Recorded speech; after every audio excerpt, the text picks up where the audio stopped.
3 weeks. It was a big day here in Dallas. It was super early. I tend to be an early bird and get things going early because this morning was road trip day. Road trip day. Had to get the family together.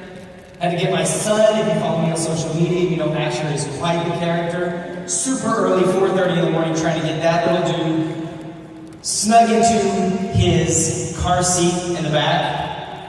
Bags all up, packed in the back. My super pregnant wife in, secure here. Road trips. Now this road trip had, I don't know, a 7-8 hour road trip ahead of me to New Orleans, Louisiana. Has anybody ever made that trip? That drive sucks. Let's go drive through the swamp. And so my wife and I have been married for, it'll be 13 years this year. And I've made that drive many a times. We got married in New Orleans. We're very excited about Summit coming to New Orleans next year. And so normally I don't look forward to this road trip. I like when I get down there to see the family do the thing, but the actual road trip I just don't look forward to. Except this road trip, I was kind of geeked about. Could you see I got my son in the back, the lead pad, coloring books, pregnant wife here, and as I walked around and I opened the door and I sat down and I put my hands on the steering wheel, it was different. Because this is the first time I'd ever taken a road trip in a brand new car. And that may not be a big deal to some of you. I've been a coach for 9 years. I know people that come into this business in the first 6 months and they got a brand new car. See people with all kids. And for some reason, it was a luxury or something that I just never, I wanted. I would make jokes about the car that I drove before because I've been driving the exact same car 7 years when we moved from New York City back to Dallas. But I kept putting it up. Not important. Somewhere maybe not worthy. I've never felt that way. I'm going to give to the family. I'm going to do this for my kids. Anything but to actually reward yourself for your hard work. Because somewhere you don't feel like maybe you deserve it. But God bless my wife, she finally said, hey, we're getting you this car. So I sat in this car and I'm driving to New Orleans. The whole reason we're going down there is to drop my son off, just like we did this year, at my in-laws before we head to Nashville for summer. And there was something about driving that car, finally, that made me feel successful. It was also going to be a summit where I was going to be recognized for a few big milestones, resume checkoffs, that I was really excited about. Because in 9 years of this business, I've never been the jackrabbit. I've never been the person that came in and went 5-star in 6 months. I was never the person that hit records. I am the ultimate grinder.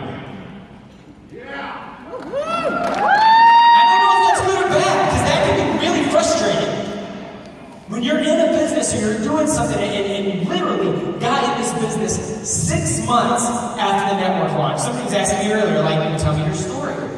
I was like, 6 months after the network launch, I'm like, oh, so you're up there with Fitzgerald and Tracy Moore and all these people, you must be awesome. No, I was lovingly stuck in a dead spot 6 months after I got this. And it was mine, because somewhere in my brain I was like, I'm gonna work twice as hard. There was a little chip on my shoulder, right? And yet on my way to New Orleans, and on the way to Nashville, I felt like I had finally arrived. I had hit some milestones.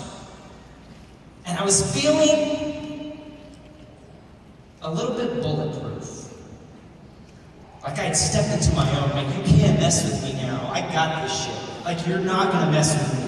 I'm gonna struggle. You know what? You know that walk. When you're feeling good, and there's a little bit of this to it, And I showed up in Nashville, put my bags down, had that strut and saying, we're gonna do some day drinking, mother. Because you can't touch me. I got this business down now. And I step back and I think about that, and I'm like, well, what was it about this summit? Why did I feel validated there? Because if I look at it, 9 years into this thing, I mean, there's the resume. Why did I need one of those specific things on that screen up there to say, Jimmy, now you're good enough. You got the car. You got the title. Now you're successful.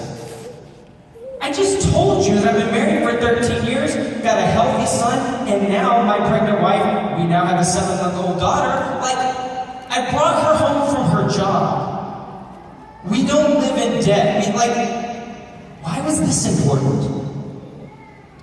Because somebody else would be like, Jimmy, you were way successful way before anybody gave you a resume checkoff.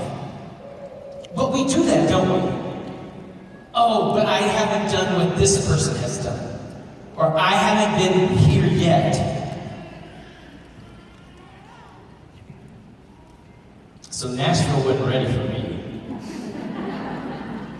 And those of you that follow me on social media are already ahead of this story.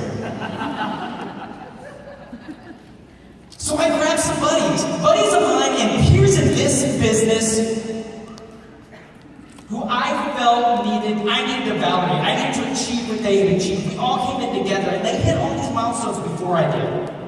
I always felt like, do you remember, who watched Looney Tunes growing up? Okay, so this is a really select Looney Tunes thing. Do you remember like the big dog and then the little dog, like Spike? Somewhere in this business, I've always felt like you'd be like, hey Spike, what are you doing? That dog? That was me. Like, I wasn't the big badass dog. I was the big dog. But then, so I found those friends of mine that I thought they were my Spike dog, right? They were who I was wanting to be. And it was like, I'd gotten in the fraternity. I was finally in the cool kids club. And this is how this went down. We'd start at the pool. You and I would sit, have a couple drinks, and talk about how things are awesome. Let's celebrate, everything's great. And like a responsible human being, after about drink 2 or 3, you're like, I gotta tap out. Be responsible. I'm like, awesome, that's cool. Oh, you just showed up? Hi. Hi, have you seen all this shit that I've done? It's really amazing. I feel really good. Will you help me feel better about myself? Cool, so you and I are gonna have a couple drinks, and then you're gonna go, I need to get to bed, or my family, or just be a responsible human being. But oh my gosh, look, you just showed up, you haven't had anything to drink yet, and I wanna keep feeling this good about myself. Because this evening didn't start as something malicious. Stumbling home to the hotel at 3 a.m. after being punched in the eye and having a black eye. It didn't start as something negative. I wasn't trying to be a bad guy. It was a 5-year-old little boy from a torn home that finally said, look, I did something good, I want to feel good about it. So every time somebody would tap out, I needed somebody else to keep telling me, yes, what I did was good. I'll celebrate with you, Jimmy, I'll validate you. There just happened to be involved again. And again, as we all know, for anyone who've ever been there, this gets altered. You lose track of what you're doing. But it's not like you're sitting in the corner drinking solo, so I never thought, I have a problem. I knew what the problem was, and it really wasn't the alcohol, it was this need to feel validated. It was this need to share. Success with somebody else to tell me, you did a good job. And that next morning when I kind of came to my senses, with a huge shiner in my face, never had a black eye before, so I didn't know exactly what that was like. Don't know who punched me, I'm sure I deserved it. Like, God bless that guy, or girl, or whoever it was. Everybody asked me that, she's like, Jimmy, who punched you? I'm like, I don't know.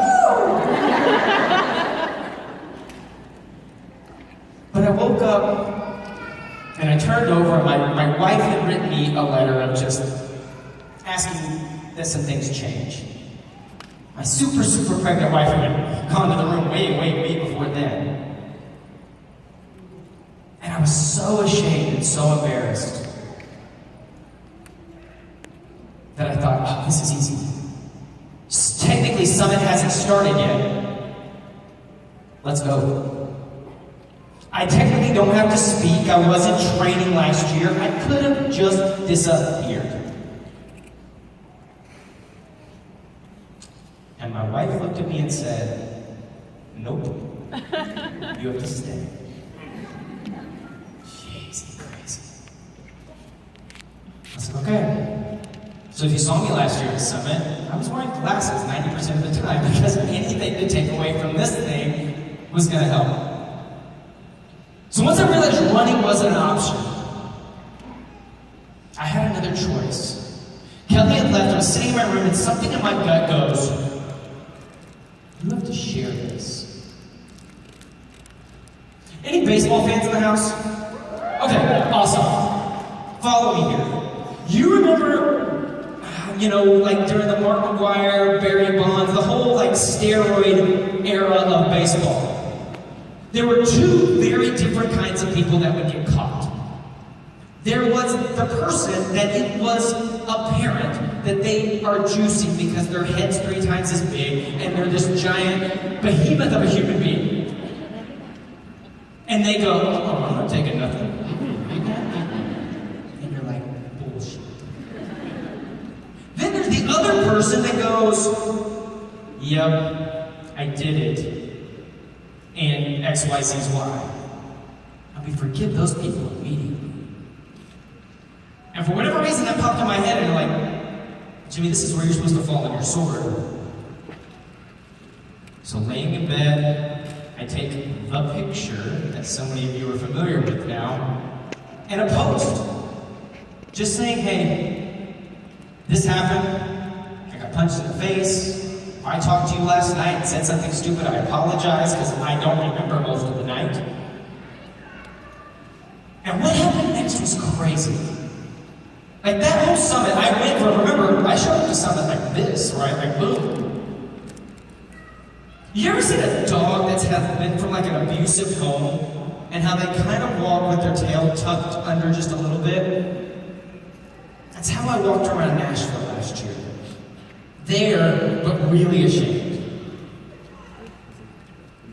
And the outpouring from this community was unreal. My inbox was full of people sharing stories, either something they were going through the same way, something they had come out of. Recommendations for help. Hey, this helped my husband, this helped whatever. I'll never forget, I was sitting in the airport to leave. Kelly had gone to get something, and I was just sitting there, and this actually happened twice. This guy comes up. I don't know this guy from Adam. That's not a coach I've ever seen before. I didn't even know he was a coach. And he walks through the airport, and he stops, and he just leans down at me. He's like, hey man, thanks for sharing.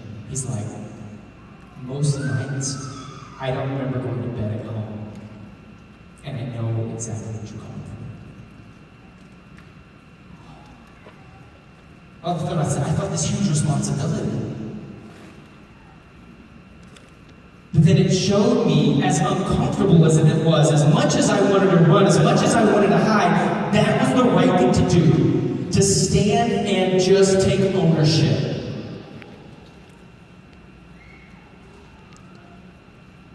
And it always seems to happen right as you're getting a little momentum. Right along as something's good's gonna happen. Because I'm gonna tell you, this business, when you sign up to do this as your business, this as your mission, your calling, life will punch you in the face. It may not be as public as mine, but it's coming. You finally get a little momentum, you're like, oh my gosh, my sister who's been making fun of me for 6 months finally said she'll try Shakeology. Yeah! I finally get to Emerald. I hit Success Club for the first time. Right when you go, I think I'm getting this thing. I think I'm getting this thing. I think I'm getting this thing. Your marriage is going to fall apart. You're going to have a financial crisis. There's an illness that pops up. Something is going to blindside you. I just know it, because you know why I know this? Because what we do isn't just a business, guys. We are building a movement. We are changing lives. We are creating something so positive and so amazing. And when you do that, you're gonna get punched in the face. It just happens. It just happens. Maybe it's happened to you, and if it hasn't, you have to make a decision now. What are you gonna do when that outside thing rocks your world? You gonna bail? Is your first thing, I gotta quit that coaching thing, I gotta get rid of the $16 business fee every month, I gotta get out of this thing, and you use that as an excuse? Or do you double down and fight through? And share your struggle in the midst of it. I didn't wait till I went to therapy to talk about it. I went. I'm still dealing with my shit. But I decided to talk to you guys about it in the midst of it. You're gonna have pain. You're gonna have loss. And if you just leave it at that, then it's a tragedy. It's really bad and you feel sorry for yourself. But I'm gonna challenge you to take that pain and make it yours and somebody else's purpose. Take the loss and create a legacy with it. Because it's in the midst of showing that we're human, the things we're going through, my inbox being full, is why people are going to follow you in this. Not when you lose 20 more pounds, not when I'm starting to make $200, then I'll share this more. One of my favorite TV shows is Mad Men. Woo-hoo! Which may not go well with the whole drinking thing, to be really honest with you. But the main character of this show, so it's an advertising agency in the 60s in New York City. The main character, Don Draper, one of my favorite quotes is, "One longs to be the needle in the haystack, not the haystack." You catch that? Because I didn't the first time I heard it. We're spending so much time trying to blend in, trying to pretend we don't have any issues in our lives. Dude, social media will let us filter everything. And I'm not saying post to have a sob story. My wife and I always say we can't deal with Eeyores, the things for noticing me. But if you're going through something with a promise of where you're headed, I am struggling, but I am headed here. I am hurtful, but I am thankful for this community. You have to give somebody a hope of somewhere to go.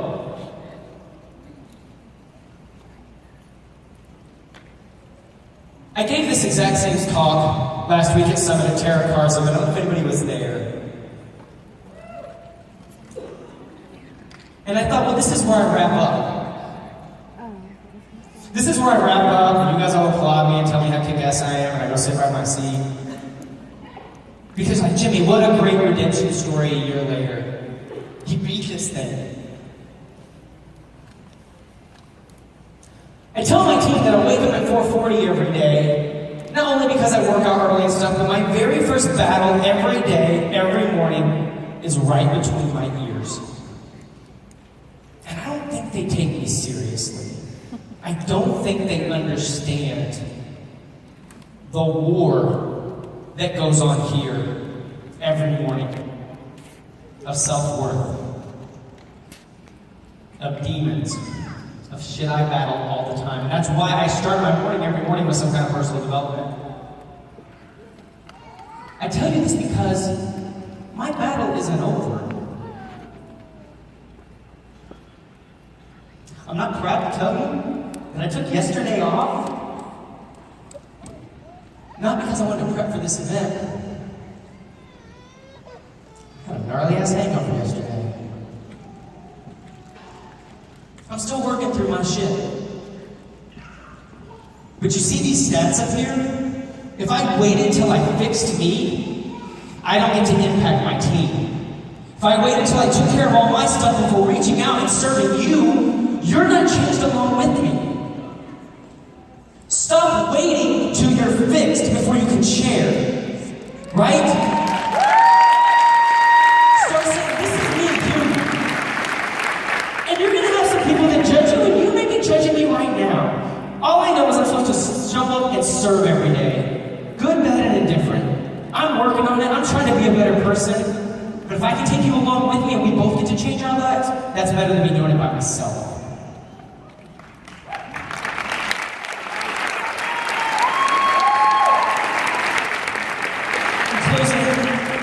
I will remind you of this. So easy to get caught up in success club points and launches of new products and all these other things. But what we do, we don't sell health and fitness. We deliver hope to a world that desperately needs it. So speak up, share, and deliver your hope today. Thank you.